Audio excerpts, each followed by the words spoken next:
Jemi rikthyer në studio në pjesën e fundit të emisionit për ditën e sotme. Mua është bashkuar deputete e Partisë Socialiste Elona Gjebrea, përshëndetje dhe mirëmëngjes. Mirëmëngjes. Shumë kënaqësi që jeni këtë mëngjes me mua në 7:05. Kryefjala këtyre ditëve, paketa KÇK. Kemi pasur pak më para në studio edhe drejtoreshën ekzekutive të Komitetit Shqiptar të Helsinkit, ja kanë 20 shoqata të cilat janë shprehur kundër kësaj pakete, duke deklaruar se ka cënim të kushtetutës, por nga ana tjetër kemi edhe opozitën e cila është shprehur kundër dhe kjo është përplasje rradhës. Pse ishte e nevojshme një paketë të tillë, zonja Gjebrea? Po. Ne në fakt të gjithë jemi dëshmëtar të asaj se çfarë reforma në drejtësi ka prodhuar. Pra jemi tashmë në vitin e 4 të implementimit reformës në drejtësi dhe padyshim me gjithë meritat që ajo ka, me gjithë arritjet që ka, përsëri kemi situata të cilat nuk ishin parashikuar më përpara.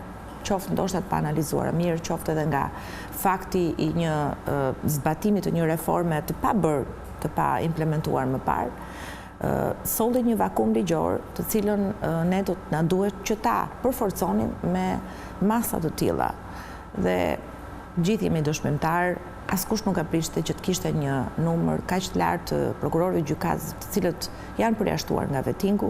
Kemi një numër të lartë dosjesh të cilat presin për të gjykuar në gjykat dhe gjitha kjo ka sjell edhe një ngadalësim të proceseve të cilat duhet të kishin ritmin e tyre. Padyshim, kjo nuk do të thotë që reforma ndër drejtësi nuk është një reformë e cila ishte e nevojshme dhe Shqipëria do duhet që ta kishte këtë reformë, të cilën ne e kemi dhe që është miratuar me një konsensus të pozitës dhe të opozitës. Dhe her pas here ne kemi aplikuar ligje të cilat kanë një karakter përforcues për situata të caktuara. Ky është një akt normativ që në fakt rrjedh nga parimet. Parimet të cilat në fakt janë të përcaktuara në për dokumentet të ndryshme. Kemi kodin e procedurës penale, kemi ligjin antimafje e kështu me radhë. Këtu nuk ka asnjë Ku ndikon, se përmendet pak më parë kemi mbi ngarkesë dosjes në gjykatë lartë apo edhe problematike me gjykatën kushtetuese, ku ndikon paketa anti-KÇK tek ulja e volumit të tyre, se duket sikur ishte akoma dhe më shumë. Jo, nuk është tonë, sepse këtu bëhet fjalë që kemi një trup ekskluzive policie, e cila në fakt është në funksion të konsolidimit të BK-s, të SPAK-ut dhe BK-s që do të formohet. Ne të gjithë e dimë që BK-ja akoma nuk është e formuar, por ndërkohë ne nuk mund të presim që krimi të vazhdojë të lulëzojë dhe të përdoret. Kemi një ligj antimafia që mund të funksionojë.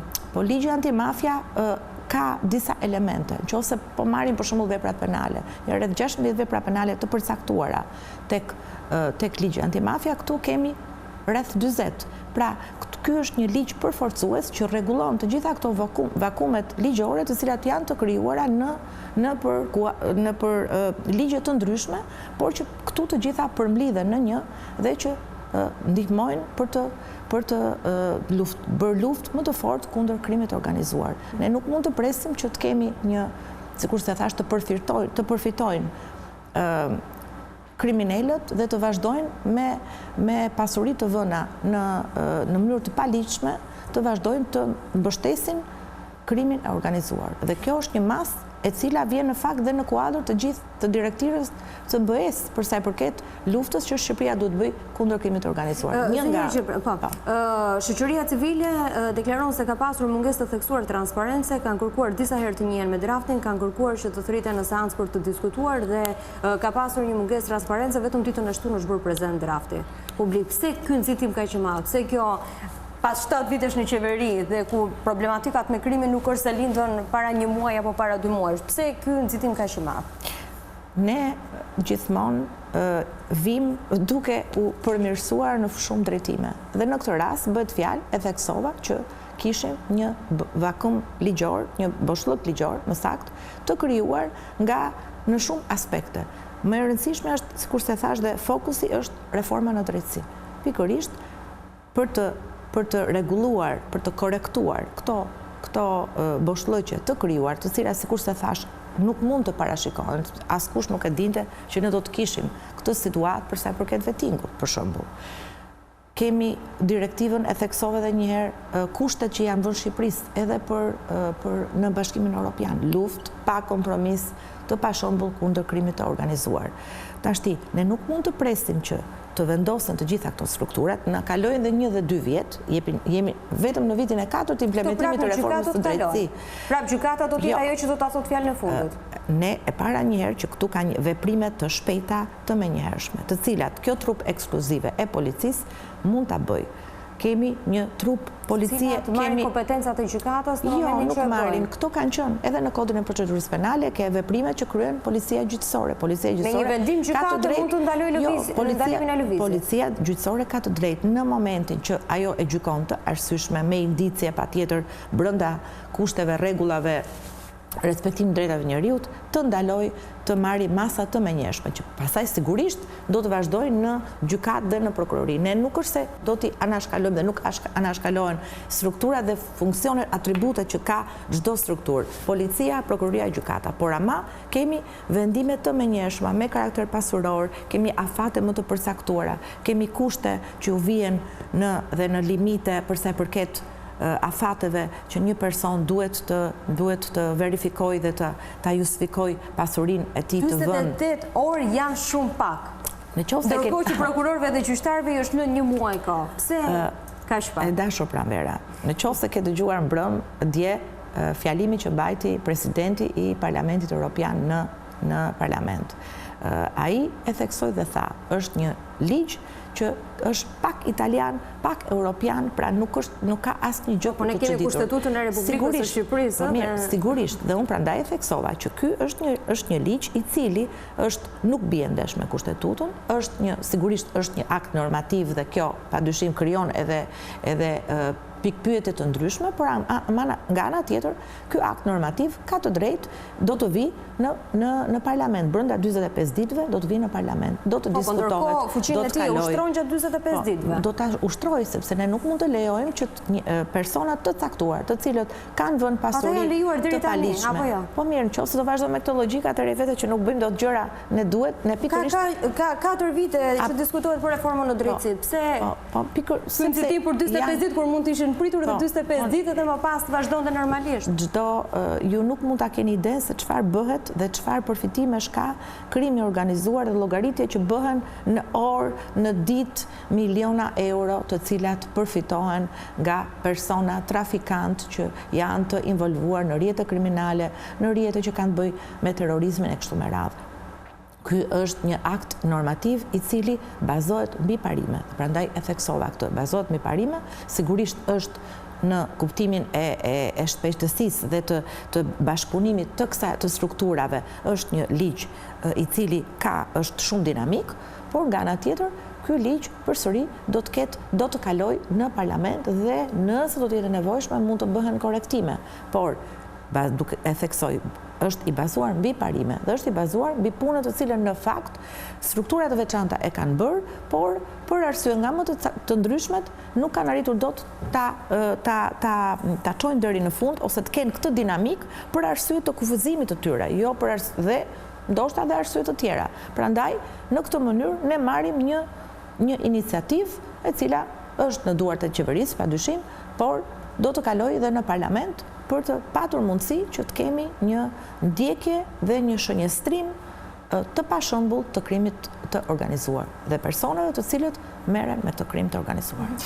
Edhe diçka tjetër për sa i përket pjesës së përgjimit apo aksesit në kompani telefonike apo edhe në adresa elektronike. Deri tani mundësia për të ndërhyrë ishte përmes vendimit të gjykatës. Ndërsa sot i jepet policisë kjo e drejtë. E ka patur policia me të drejtën me leje nga prokuroria të drejtën për të përgjuar edhe në dërsa sot e bën pa një leje. Jo, patjetër që do të marri edhe një herë atributet e policisë gjyqësore janë ato të cilat janë të përcaktuara dhe në dokumentat e tjera që kanë të bëjnë me punën e policisë gjyqësore. Nuk ka asnjë gjë ekstra që jepet fuqi. Ajo që ka të bëjë me policinë është kjo trup ekskluzive që do të merret me këtë dhe që në fakt do të jetë e gatshme, do t'ia lehtësoj punën më tej dhe SPAK-u dhe BK-s. Pra ne po krijojmë dhe një strukturë e cila do ta ndihmojë në punën e mëtejshme të SPAK-u dhe BK-s, sepse po të vazhdojmë me këtë logjik, e theksova edhe një herë, këto janë situata të reja për Shqipërinë, padyshim, dhe në këtë situatë do duhet që të reagohet dhe që padyshim do të ketë edhe nevojë për të sqaruar dhe për të kuptuar më mirë. Kjo është një situatë e krijuar, por nga ana tjetër kjo do të ndihmojë dhe do të jetë një rrugë e cila do të ndihmojë strukturat e mëtejshme që janë të përcaktuara me ligj, sipas reformës së drejtësisë, për të bërë punën e tyre në luftën kundër krimit të organizuar.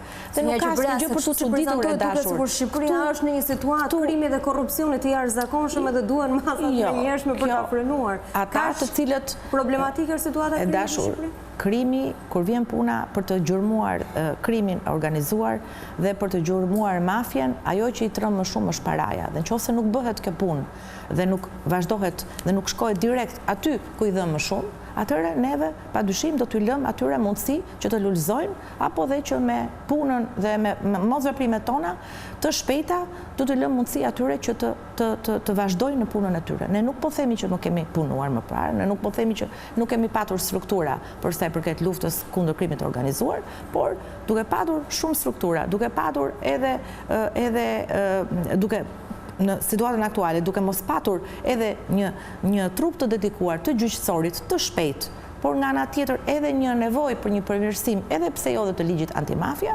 është krijuar ky mekanizëm i cili, sikurse e thash, është një mekanizëm i bazuar në kushtetut dhe nuk ka asnjë gjë e cila është bie ndesh me të drejtat e njerëzit. Dhe në fund të ditës janë gjykatësit ata të cilët do të japin verdiktin e fundit. Mirë, dalemi pak tek situata dhe tek menaxhimi pas tërmetit. Presim konferencën e donatorëve në datën 17, si janë pritshmëritë e Shqipërisë. Ne kërkojmë shumë, bazuar të gjithë çfarë kemi punuar deri tani, sigurisht tërmeti ishte një situatë traumatike dhe që solli pasoja, për fat keq edhe me humbje njerëzish dhe jetësh, por nga ana tjetër ne kryeministri ka mobilizuar gjitha strukturat, gjitha ju e keni parë, në një situatë të jashtëzakonshme emergjente, për të bërë të mundur që të rikuperojmë me sa mundemi gjitha këto dëme të krijuara.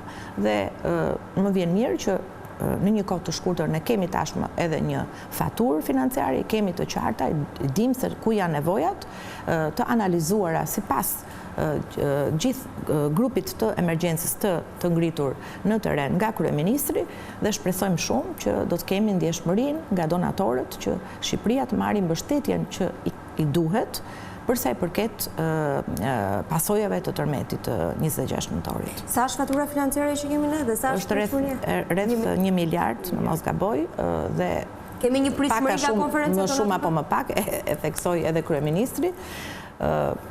Pritshmëria është e lartë, nuk di të them tani se sa mund të tashu. Shpresoj që kryeministri do të arrijë që të ketë një mbështetje edhe një ndjeshmëri më të madhe nga gjithë donatorët që në fakt në forma nga më të ndryshmet e kanë treguar mbështetjen dhe kanë dhënë mbështetjen paraprake për Shqipërinë. Më në fund pati një marrëveshje mes palëve dhe tryezën e shumë pritur të reformës së drejtësisë, ka një deadline që është mesi i marsit për të miratuar.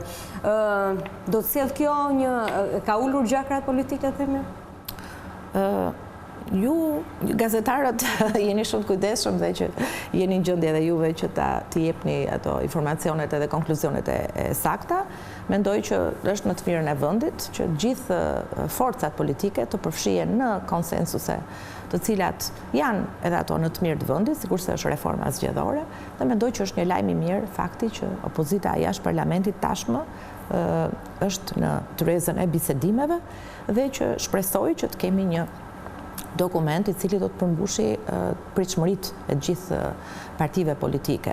Dhe padyshim është një moment ku Shqipëria në fakt ka nevojë për të patur një reformë zgjedhore dhe një kod zgjedhor më të mirë, për të korektuar dhe gjitha ato rekomandime të cilat në fakt janë dhënë në mënyrë të përsëritur, qoftë nga OSB Odiri apo dhe nga vëzhgues të brendshëm dhe ndërkombëtar. Unë jam optimiste që do të prodhohet një dokument më cilësor dhe që do të ketë një konsensus. Gjithsesi kjo mbetet për të parë, ne jemi një vend që konsensuset i arrin me vështirësi, kështu që në këtë pikë do të na duhet që të presim.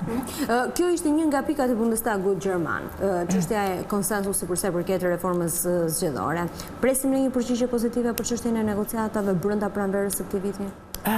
Përsëri do doja t'i kthesha asaj se çfarë tha presidenti i Parlamentit Evropian dje në Parlament. Në fakt gjithë u mbushën me optimizëm, sepse edhe ai ishte shumë optimist që Shqipëria së bashku me Maqedoninë e Veriut e meritojnë dhe janë shumë afër hapjes së negociatave me Bashkimin Evropian. Gjithsesi që duhet ta presim këtë gjë, pra këtë lajm kaq të mirë që ne gjithë e presim në samitin e Zagrebit në mars, mos gaboj. Po shpresoj që fakti dhe që gjitha deklaratat që janë dhënë edhe nga liderët ndryshëm europian në mënyrë të njëpasnjëshme kanë qenë dhe konvergjojnë në një pikë që Shqipërisë dhe Maqedonisë së Veriut në një farë mënyre i është privuar ajo e drejtë që ju takonte dhe që shpresojmë shumë që të korrektohet në samitin e ardhshëm. Zonja Gjebrea, pas 2 ditësh do të niseni me një mision shumë të rëndësishëm në Azerbajxhan, kryetare e misionit të zgjedhjeve. Po, është në fakt një vlerësim që bëhet nga Asamblea Parlamentare e OSBE-s, ku në fakt jam antare dhe e byros aty, dhe për herë të parë në CV-n time jam në krye të një misioni të zgjedhjeve parlamentare.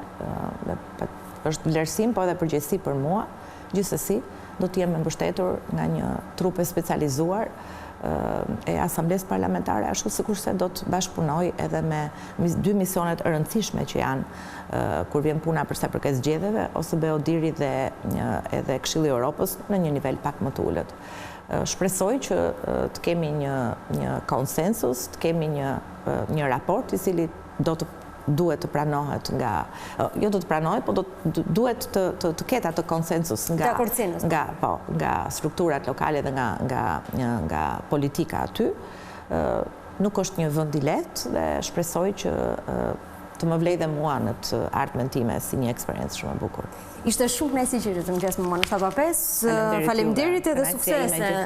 Shumë faleminderit. Kjo ishte gjithçka e përgatitur për emisionin 7:05 edhe për ditën e sotme. Bashkë do ndajemi këtu, do të jeni me Çenkuelen me të ftuarin e saj edhe për ditën e sotme në rubrikën Parecet. Bashkë takohemi nesër në 7:05. Kalofshi një ditë sa më të bukur, mirupafshim.